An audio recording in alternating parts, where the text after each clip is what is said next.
नमस्कार, स्वागत है आप सबका स्टडी विद नारायण के यूट्यूब प्लेटफॉर्म पे।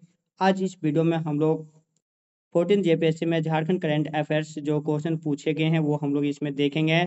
या एनालिसिस आप सबों का आने वाला झारखंड का एग्जाम, चाहे वह बैकलॉग हो जेपीएससी का या फिर झारखंड का जेएसएससी या जेपीएससी के द्वारा जो भी एग्जाम ली जाएगी, उन सबों के लिए बहुत ही महत्वपूर्ण वीडियो होने वाली है। सबसे बड़ी बात है इसमें कि जो मेरे करंट अफेयर्स का वीडियो था, उन सबों से बहुत सारे क्वेश्चन यहाँ पे पूछे गए हैं। क्वेश्चन किस टाइप से पूछे गए हैं और क्या इन सब क्वेश्चन का रिपीटेशन होगा या आने वाले एग्जाम से इन सब क्वेश्चन से कैसे फ़ायदा ले सकते हैं, हम लोग इस वीडियो में सब देखेंगे। पहले क्वेश्चन देखेंगे तो हम लोग स्टार्ट करते हैं आज का क्लास। पहला क्वेश्चन जो पूछा गया था, झारखंड का प्रथम तैरता हुआ सौर ऊर्जा संयंत्र कहाँ अवस्थित है? तो झारखंड का पहला तैरता हुआ सौर ऊर्जा ऊर्जा संयंत्र है वह गेतलसूट डैम रांची में स्थित है। तो झारखंड का पहला तैरता हुआ सौर ऊर्जा संयंत्र कहाँ स्थित है? तो रांची में, रांची के गेतलसूट डैम में। इस क्वेश्चन का देखिए, हम एक क्वेश्चन कराए थे, वहां पे इसका देख सकते हैं। झारखंड के गेतलसूट डैम रांची में बन रहे फ्लोटिंग सोलर प्लांट के किस बैंक द्वारा सहायता प्रदान की जा रही है? तो विश्व बैंक। क्वेश्चन क्या था? झारखंड के जो क्वेश्चन में था वही क्वेश्चन वहां पे पूछा गया था। झारखंड के गेतलसूट डैम रांची में बन रहे फ्लोटिंग सोलर प्लांट, क्वेश्चन यही था। झारखंड के किस जिले में पहला सोलर फ्लोटिंग प्लांट बन रहा है? तो रांची होता है उसका आंसर। नेक्स्ट, केंद्रीय प्रदूषण नियंत्रण बोर्ड के 2019-21 की रिपोर्ट में जैविक ऑक्सीजन मांग के आधार पर निम्न में से कौन सी नदी सर्वाधिक प्रदूषित है? तो जैविक ऑक्सीजन मांग के आधार पर झारखंड का 2019 से 21 के रिपोर्ट के अनुसार सबसे जो प्रदूषित नदी है दामोदर नदी, जिस कारण इसे जैविक मरुस्थल की संज्ञा दी जाती है। एक जो क्वेश्चन हम कराए थे उसमें देख सकते हैं, ये भी क्वेश्चन था दामोदर नदी से रिलेटेड। यहाँ पे नोट में जो लिखाए थे, इसका पीडीएफ आप सब मिल जाएगा, वहां से देख भी लीजिएगा। इसका पीडीएफ का लास्ट में ये सब देखें तथ्य में, इस नदी को जैविक मरुस्थल की संज्ञा दी जाती है, वही उसी कारण से इस नदी को जैविक मरुस्थल की संज्ञा दी जाती है। तो ये भी क्वेश्चन वहां से रिलेट हो गया। अगला, वर्तमान में झारखंड में वन की प्रतिशत सीमा क्या है? तो झारखंड में वर्तमान में वन की प्रतिशत सीमा हम लोग जानते हैं कि 2023 में जो भारत का वन रिपोर्ट आया था उसमें 29.81% झारखंड में वन है। तो 20 से 30% हो जाएगा अभी वर्तमान जो सीमा है उसके अनुसार से। इस क्वेश्चन का भी एक करंट अफेयर का वीडियो में था। वर्तमान में झारखंड में कितने वन है? तो 23,765.68 वर्ग किलोमीटर और 29.81% यहाँ से कनेक्ट कर सकते थे। नेक्स्ट जो एग्जाम देंगे वो सब, जो दूसरा क्वेश्चन है वो बहुत ही जरूरी है। क्षेत्रफल और प्रतिशत की दृष्टि से सबसे कम वन किन जिलों में है? तो जामताड़ा, देवघर और धनबाद। क्षेत्रफल से भी यही सीक्वेंस है तीनों को और प्रतिशत से भी यही सीक्वेंस है तीनों का। अगला क्वेश्चन था,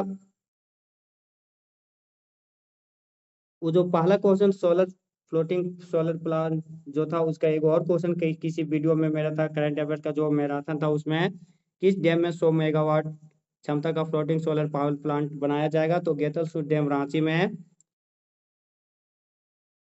नेक्स्ट, झारखंड में पैसा अधिनियम 1996 का महत्व किस लिए है? उसका सही रूप स्पष्ट करता जो ऑप्शन दिया था।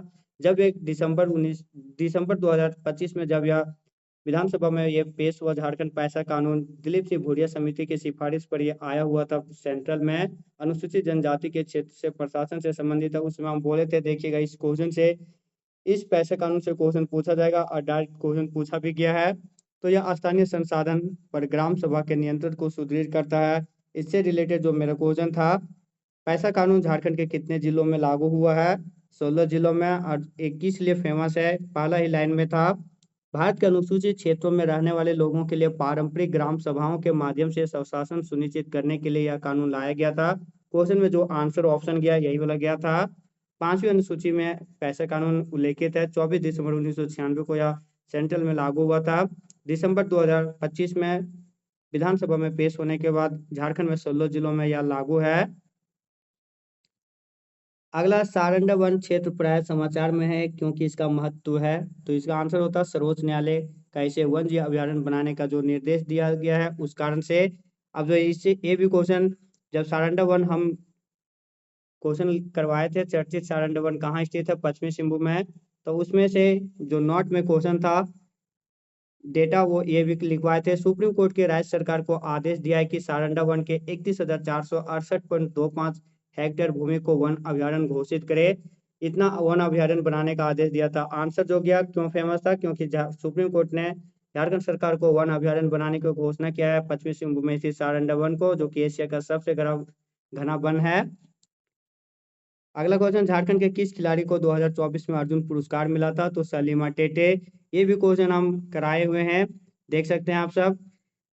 साल 2025 में अर्जुन पुरस्कार किन खिलाड़ियों को मिला? तो वंतिका अग्रवाल और सलीमा टेटे। यहाँ से पूरा डिटेल भी दिया था। वंतिका अग्रवाल जो कि हंगरी के बुडापेस्ट में आयोजित शतरंज ओलंपियाड में जो भारतीय टीम गोल्ड मेडल जीती थी, उसमें ये खिलाड़ी थे वंतिका अग्रवाल शतरंज से। और सलीमा टेटे बिहार से पृथक होने के बाद अर्जुन पुरस्कार पाने वाले झारखंड के प्रथम महिला खिलाड़ी हैं। वर्तमान में महिला हॉकी टीम के कैप्टन भी है। तो क्वेश्चन देख सकते हैं, हम बार बार बोलते हैं, इसीलिए जो भी वीडियो अपलोड करते हैं आप सब जो चैनल में रेगुलर होंगे प्लीज अच्छे से रिवाइज करते रहिएगा, देखिएगा। और जो इसका पीडीएफ मिलता है वो सब आप राइट डाउन कर लीजिएगा, नोट डाउन कर लीजिएगा, ताकि नेक्स्ट एग्जाम में आप सबों के लिए बहुत ही हेल्पफुल हो। अगला क्वेश्चन, चौथी दक्षिण एशियाई एथलेटिक चैंपियनशिप 2025 का शुभंकर क्या था? ये भी क्वेश्चन हम कराए हुए थे। चौथी दक्षिण एशियाई एथलेटिक चैंपियनशिप 2025 का जो शुभंकर था वह दलमा। देख सकते हैं ये क्वेश्चन इसमें था। चौथी south Asian federation senior athletic championship 2025 का आयोजन कहाँ हुआ? तो क्वेश्चन ये था, नोट में लिखे थे इसका शुभंकर क्या है, तो दलमा। और यह हुआ कहाँ था? रांची में। उद्घाटन सीएम हेमंत सोरेन किए थे। शुभंकर इसका क्या था? दलमा। क्वेश्चन यही आ गया था। चौथी साउथ एशियन फेडरेशन जो हुआ रांची में, उसका शुभंकर क्या था? तो दलमा। अगला, रूपा रानी तिर्की और लवली चौबे का संबंध किस खेल से संबंधित है? रूपा रानी तिर्की और लवली चौबे, रूपा रानी तिर्की, चंदन कुमार, दिनेश कुमार, ये सारे खिलाड़ी जो हैं लॉन बॉल से संबंधित हैं। जब भारत एशिया जो एशियन गेम्स होता है उसमें और राष्ट्रमंडल खेलों में इन सबों में पदक जीता था, और झारखंड से इन खिलाड़ियों का बोलबाला बहुत ज्यादा रहा था, इसलिए ये क्वेश्चन हमेशा पूछे जाने की संभावना था। हम क्वेश्चन भी कराए थे इसका एक बार। 24 नंबर का किसी जो प्रैक्टिस सेट था उसका क्वेश्चन नंबर 24 था। चर्चित खिलाड़ी रूपा रानी तिर्की, लवली चौबे, सुनील बहादुर और दिनेश कुमार किस खेल से संबंधित है? तो लॉन बॉल। अगला, उत्तराखंड के देहरादून में आयोजित 38वें राष्ट्रीय खेल में झारखंड ने कुल कितने पदक जीते? तो 38वें राष्ट्रीय खेल जो उत्तराखंड में आयोजित हुआ था जनवरी फरवरी 2025 में, उसमें झारखंड टीम ने कुल 25 मेडल जीता था, उसमें 7 गोल्ड था।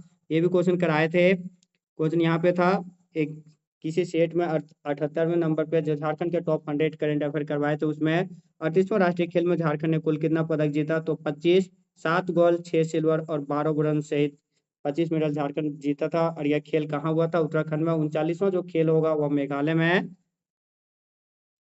अगला, किस मछली को झारखंड की राजकीय मछली घोषित किया गया है? तो ये भी क्वेश्चन हम कराए थे। देसी मांगुर।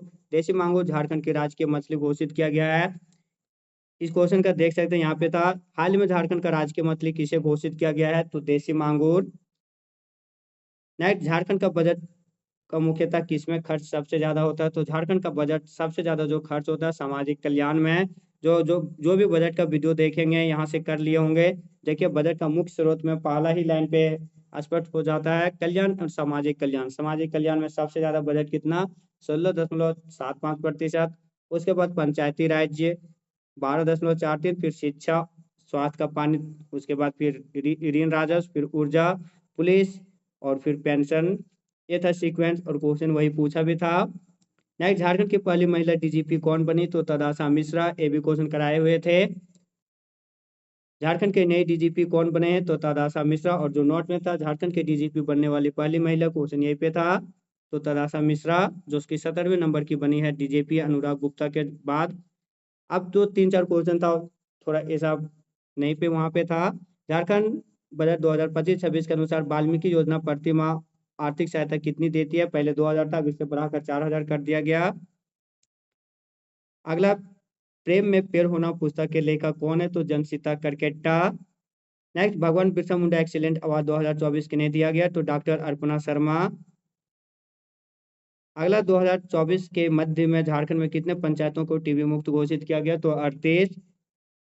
और मानकी मुंडा छात्रवृत्ति योजना किस वर्ष लागू हुआ था? तो 2024। आप सब एक चीज याद रख लीजिएगा, जयपाल सिंह मुंडा पारदर्शक छात्रवृत्ति जो योजना है वह इस बजट में जिक्र हुआ है। मैं भी आने वाले एग्जाम में वो क्वेश्चन पूछा जा सकता है। पहले उसमें जो लाभार्थी थे 25, अब उसे बढ़ाकर 50 कर दिया गया है।